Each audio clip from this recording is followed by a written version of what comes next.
Critical Role approaches its endgame, more big D&D changes, a Lord of the Rings pandemic game, and the newest Pokémon TCG Pocket set. I'll be one step closer to Pokémon Master! Welcome to 5 for Friday, our look back at 5 of the biggest stories of the week. Today we're talking about Critical Role's endgame, some big tabletop news, and the newest Pokémon TCG Pocket set.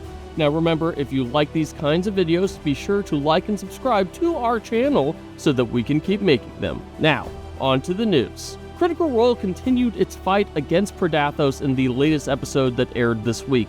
While Predathos pushed the party to their limit, Imogen bailed the group out with the magic ring given to her by the Archheart, which delivered 20d6 worth of thunder damage to Predathos. The catch to the ring was that it would have killed Imogen had Laura rolled higher than her remaining HP on a d20, but since Imogen only had 3 HP left, it was a risk worth taking.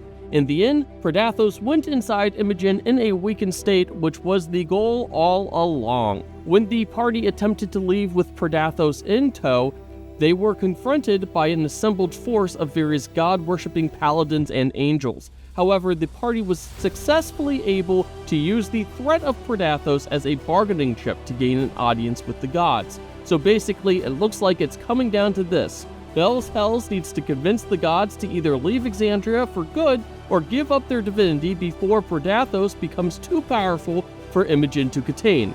Now, of course, Predathos eating the gods or forcing them to flee Exandria is really what Lutinous wanted all along, so we're not really sure why they're going along with the bad guys' plans. Actually, we kind of get it. We've seen it over the course of the last 100 and some odd episodes, but still, it's a little bit convoluted at this point.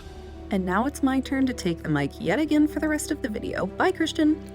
Keeping with Dungeons & Dragons for a moment, there was no shortage of news on the beloved TTRPG this week, as updates in the latest monster manual continue to be revealed ahead of its release next month. While I could talk about a few different things here, I think the most notable takeaway from this week is the reclassification of the 2 Gith species as aberrations in the new monster manual set to release February 18th.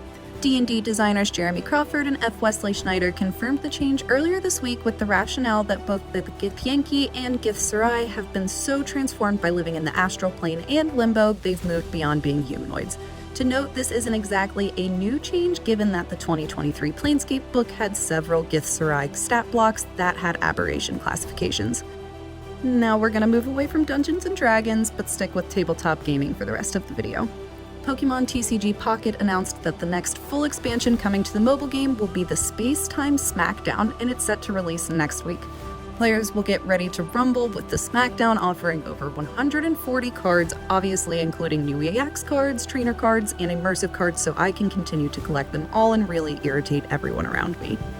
The Space-Time Smackdown features cards themed around the Sinnoh Generation 4 Pokédex, including the legendary Dialga and Palkia. From the cards that were shown off in the announcement already for the expansion, this looks like another great set of stunning cards, which is to be expected, and I'm stoked to be able to add them to my collection soon.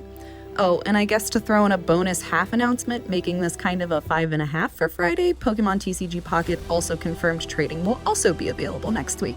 Lord of the Rings fans will have a new game available to play this summer, and it's a variant of Pandemic. Matt Leacock has designed Lord of the Rings Fate of the Fellowship in a way that has resulted in what is described as the most mechanically rich Pandemic system to date. The cooperative game tasks 1 to 5 players. Yes, there is a solo mode, with getting Frodo to Mount Doom to destroy the One Ring. Each player will control 2 characters, and the game seems to have a great replayability factor given it touts 24 different objectives, 14 events, and 13 playable characters to experience. We here at Above the Table will definitely be getting our hands on this one, especially because I absolutely need the dice tower that's included in the box. Fate of the Fellowship is available for pre-order now with the release date of June 27th this year. And finally, fellow Vault Dwellers and Wasteland Wanderers, we will soon have a new way to enjoy the Fallout TTRPG.